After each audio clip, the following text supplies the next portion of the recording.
Soundwaves KPFK, the soundtrack of the World Wide Web. I'm your host, Abraham Beltran. Got my man, Quetzal Guerrero. He's down to do the top fives, so we're going to do the top fives. And Yay. So let's start it off, man. Top five eateries. Top five eateries. Well, there's a little faux spot, Vietnamese spot that I go by my house. I don't even know what it's called, but it's right next to the Ranch Market off of Victory and Sepulveda. And they got the bomb pho. And it's like dirt cheap and it's good. Then I like the birria on Olvera Street. There's this place called Medianoche. I think this one of the little corners that has the taquitos there. They have really good birria. If you don't know what birria is, it's like slow cooked meat in this chili sauce, and they'll give it to you with some rice and beans and some fresh tortillas. That's really bomb. I'm trying to think of another spot that I like. There's so many places. The what?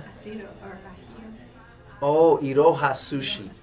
When you talk about sushi, there's thousands of different sushi joints in LA, one on every corner. But I got turned on to this spot off of Ventura between Laurel Canyon and Coldwater called Iroha Sushi. It's a little joint, and they have the best black cod that you'll ever have. They marinate it for 7 days in like ginger and orange with oranges and soy sauce, and they bake it and they give you this little piece, and it's like a little piece of heaven. It's bomb. It's pricey, but definitely the best Japanese I've had in LA. That's four. Is that four? No, I think that's only three. That's only three. Birria. Pho. Sushi. That's right. You asking me about Brazilian joint? We could pause. My favorite song of yours is Spanish joint, but speaking of Brazilian joints, you had an interesting point about Brazilian food, man. I don't know if you want to talk about it because. I want to talk about it because it makes me upset, man. I'm passionate about this. You come to Brazilian joints in the United States are always overpriced, charging way too much money for rice and beans and meat. Okay, you shouldn't be paying that much money. But I have been to a good Brazilian churrascaria spot at the Grove. Really? Yeah, it's a little joint there. Market. That place is really good. By the pound? It's expensive, you know, because you pay by the pound, so you're going to be spending like $20 for a big plate, which is expensive for Brazilian food because it's just rice and beans and meat, and it pisses me off when I talk about it because I'm telling Abraham that in Brazil, feijoada, churrasco, rice and beans, fruit, all that stuff, that's like everybody eats that. It's like dirt cheap. People make it at home. You can get it on the corners, you know, and it's really inexpensive.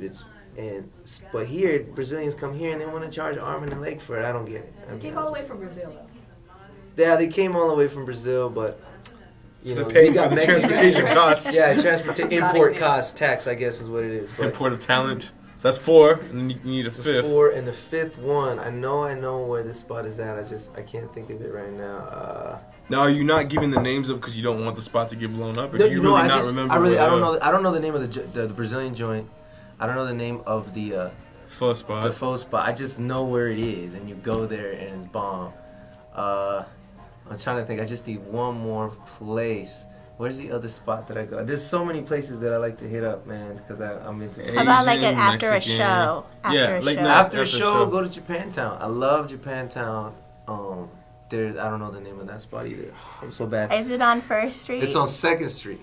It's on 2nd Street and Alvarado, I think. And it's open late. It's open till 3. They have the best gyoza, homemade gyoza they make there. They got really good ramen soup and that kind of stuff.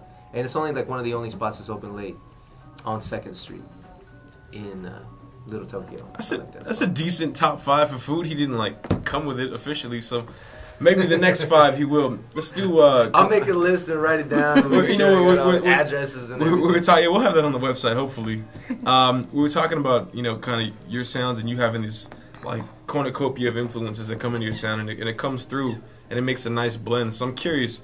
Let's say. Top 5 albums, man, of all time. Like your top 5 absolute. That might be hard for you. We can stretch it. I know. I have them. I know the ones. There's Carlinhos Brown, who's a famous Brazilian artist, one of my favorite artists.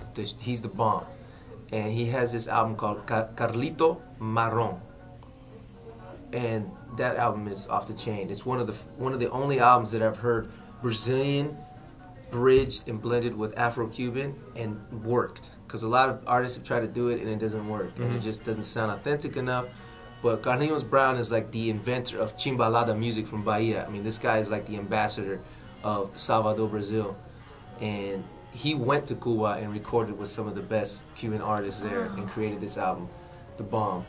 Another album I like, Keziah Jones. A lot of people don't know who he is. He's a Nigerian, British artist, and he's big in Europe. And he has this tight album called Black Orpheus. Check it out. A lot of people don't know about him in the States. People sleep on this cat. Yeah. And he's sick.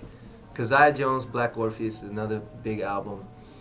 Let me see. There's so many albums, man. Djavan, as I was telling Abraham, is another huge influence in my music. I love his stuff. I would say just to get his greatest hits album. His greatest hits album. This guy's like the equivalent of Stevie Wonder in Brazil. Great songwriter, great singer, amazing guitarist, and I love his stuff. We do a couple of his songs. Really? We cover him. And so check out Djavan, get his greatest hits, get any one of his albums, really good. Let me see, American music. I'm trying to think of American music artists. I don't You really said you're a listen to Donnie them. fan. You're Donnie Hathaway. Donnie fan. Hathaway, the Donnie Hathaway Live Yeah. album blew my mind when I first heard that.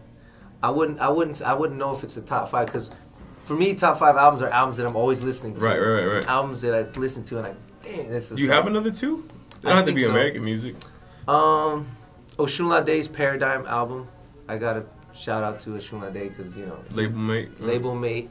That was an album, the first solo album that he put out on Soul Jazz Records in '99, and it blew up the house music scene. He had that song Radadoo, Radadoo, Yeah. Da-da-da-da-da. He had that was on there, and he had all kinds of great tunes on that. Oshunlade Paradigm, peep that. For the 5th one, let me think. I'm trying to think of.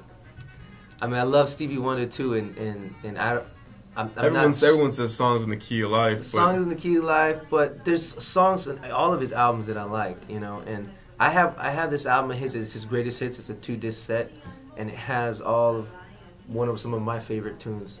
So I would say that's Stevie Wonder greatest hits 2-disc set. I know I'm not really being specific because I'm giving you the greatest hits. It's all good, man. That's fine. I mean, but it is a disc that somebody can go and buy. So if they want to be cool and like, hey, you and me gets all at the same taste. So people are comparing their lists